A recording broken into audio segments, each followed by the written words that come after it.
Hello everybody. So I'm here to talk about the iPhone XS, which I recently got, and compare it to professional camera and professional zoom lens. And on the left hand side, you can see the picture that I took with the iPhone XS. And the picture on the right is the one that I took obviously with the D800, the Nikon D800, which with my Nikkor zoom 14 to 24 at f16. So before I go into a lot of the comparisons that I did, because this is not meant to try to make fun of the iPhone, quite the contrary. I think I'm very impressed. So, but before I do that, I like to start off by showing that the differences are vast. Okay, so don't get fooled when they start telling you that the iPhone is the same as the DSLR. If you're a photographer, semi-advanced, and you know what you're doing, you can do things with the camera that the iPhone is not going to be able to do for a long time. And it has to do more than anything because of the lens and the capabilities. So for example, you can see that the picture on the left, the iPhone decided that it was going to take it at 1/15th of a second at f1.8 ISO 1250, okay, 4.25 millimeters. And this is, these settings are the settings that automatically the iPhone does based on handheld camera. But whenever you do a landscape picture, especially at night, if it's going to be a long exposure, of course it's not going to be handheld. But that's not what the iPhone is designed for. It's designed to be handheld. It's designed to do selfies. It's designed to do pictures of friends with, nice lights in the background. And this is exactly what this is. As a matter of fact, I'm very impressed with how well it does with ISO. I mean, ISO 1250 with virtually no noise. I mean, this is you only see this type of things from professional grade cameras. Here on the other hand, with my D800, my preferred settings are f16 for landscape, ISO 100 to get the least amount of noise, and I went for, so that's like almost 5 minutes, okay? So it's a long exposure because I wanted to get, the beautiful clouds moving and the water like it's completely, like a mirror. So these are things that obviously you cannot do with the iPhone. Again, I'm starting off like this because I want to establish right from the beginning that an iPhone is not a professional DSLR. And if somebody's saying that, you're being fooled. Okay, I'm going to be showing demonstrations of the iPhone versus the camera, not only for landscapes at night. I'm going to be doing portraits. I'm going to use studio light so you can see the difference of what the studio light effect is. I'm going to be showing the bokeh. I'm going to be showing everything. And I'll be honest with you, I know that in some cases the iPhone does really, really well.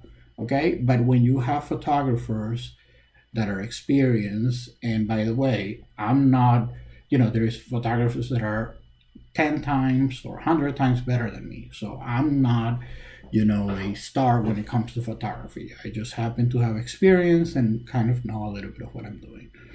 So the first thing that I like to do is to start off is to show you a little video of what I did comparing the iPhone versus the camera. So here we have the battle with the D800 versus the iPhone XS.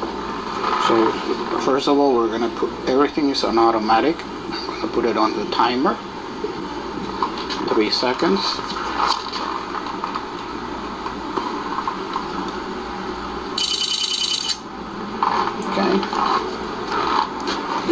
It's also on a timer.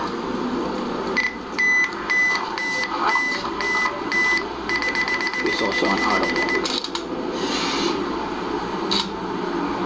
Okay, so let me put this in pause for a second. So let's look at the results of these initial pictures that I took. Okay, because I want to show you. Sorry, let me.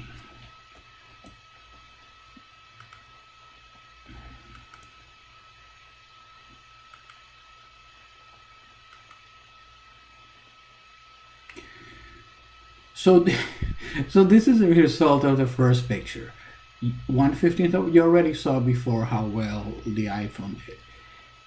Professional DSLR cameras are not designed to take shots automatically. I purposely did this because you can see the picture on the right is horrible. It's horrible because when you do pictures at night, focusing is not easy.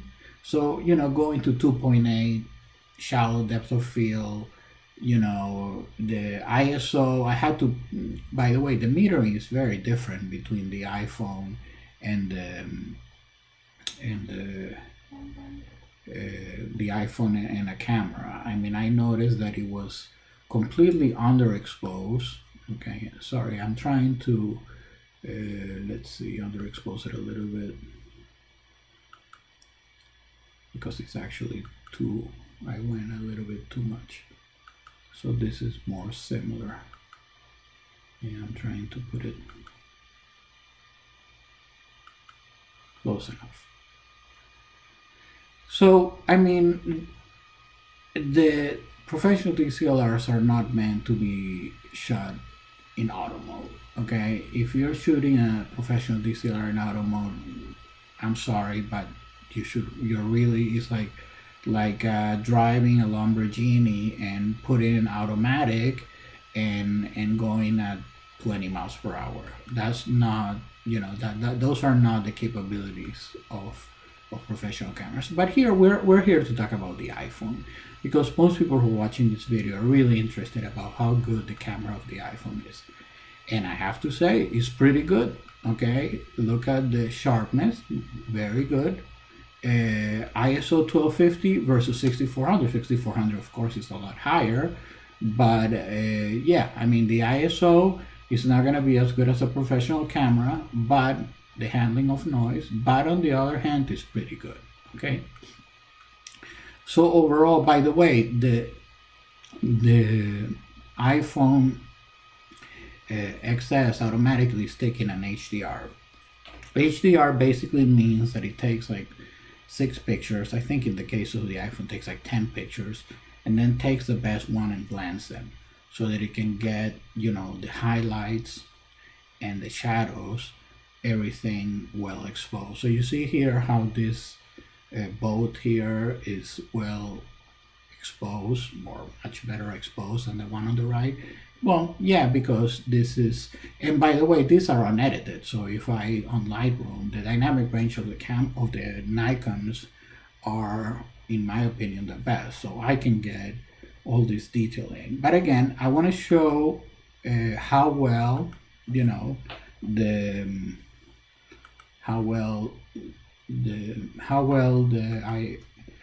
iPhone did. So let me now select 2 other pictures which I think are worth. Oh, sorry, I accidentally hit the map mode. By the way, that's one of the great things about the iPhone, that it has the GPS incorporated. So again, so ISO 1250. Again, this is a little bit too. I'm going a third of a stop at a time. I'm trying to get them very similar, because what I notice is having the settings the same doesn't really make much of a difference. So this is close enough. Maybe a little bit more. A third of a stop. Okay, close enough. So here we can see the ISO 1250, how well it does. You know, the iPhone versus a professional camera.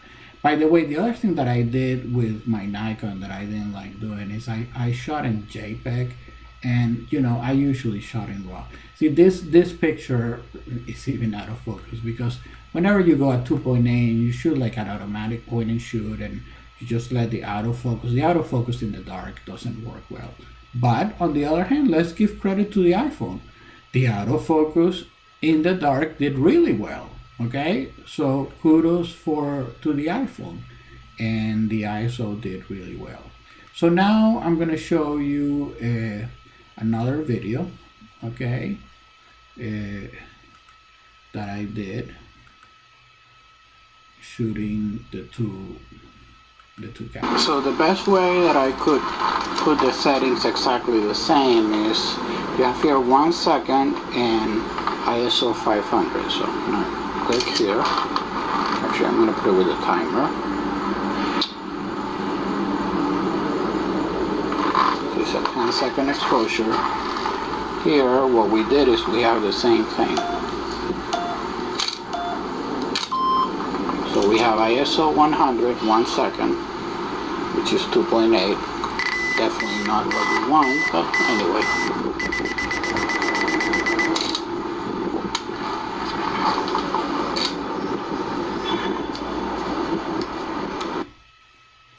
So one of the things that I did is I downloaded an app that I saw in YouTube, by the way. It's called Pro Camera, and it allows you to change the shutter speed, but it only goes to 1 second, and it allows you to change the ISO on the iPhone XS. The application is like $6. In my opinion, I downloaded it because I wanted to play with it and try to change the settings on the iPhone. If you're shooting automatic and you're not worth downloading. So that's what I did. I try to to get the settings in the iPhone very similar to what I would do in my professional camera, but it wouldn't allow me. It's very limited. By the way, I don't want to get you confused. Now on the left hand side I have the Nikon D800, and on the right I have the iPhone. So again, same thing. Is this picture, the iPhone is nice. The picture on the left I don't like at all. These are not the settings that I would ever use. Okay, and this is just again, this is the type of things that you're gonna see people show you, and that's not reality. Reality is this. Okay, if you take a picture with a professional camera and you want to do a long exposure, okay, this is what you can get at. And I did this on purpose because I wanted to show you things that are impossible to do with an iPhone. First of all, you cannot set it to f16. F16 is what you need in order to get this starburst effect on the on the lights. ISO 100 is what you need to have absolutely no noise. Okay, by the way, that's in my, oh wow, that's in, oh no, yeah, that's in my screen. Okay, and last but not least, this is an almost 5-minute exposure. So this is what it takes to get this type of picture. Again, I congratulate Apple because they're doing a wonderful job. I mean, really, can you imagine 10 years ago or even 2 years ago being able to take a picture handheld with a phone, smartphone, whatever, iPhone, and be able to get this quality of shot? I mean, this is really, really good. Look how sharp it is, and this is completely unedited. So kudos to Apple for doing a great job, but then again, not yet what a DSLR is. And again, I wanted to do this demonstration because I'm looking at a lot of videos on YouTube, and in my opinion, they're misleading. They're showing you things with the iPhone under very, very simple circumstances. I can take any camera, and with the right lighting and the right conditions and doing 10 shots at different exposures, I can get what an iPhone does. The beauty of the iPhone is you don't need to know how to do any of that. You don't need to know how to do HDR. You don't need to know how to change any of the settings. It does it all automatically. So that's the beauty of the iPhone. And you know, again, congratulations to Apple for doing a great job. Thanks. I hope you enjoyed this video. And if you have any questions, please put them in the commentary.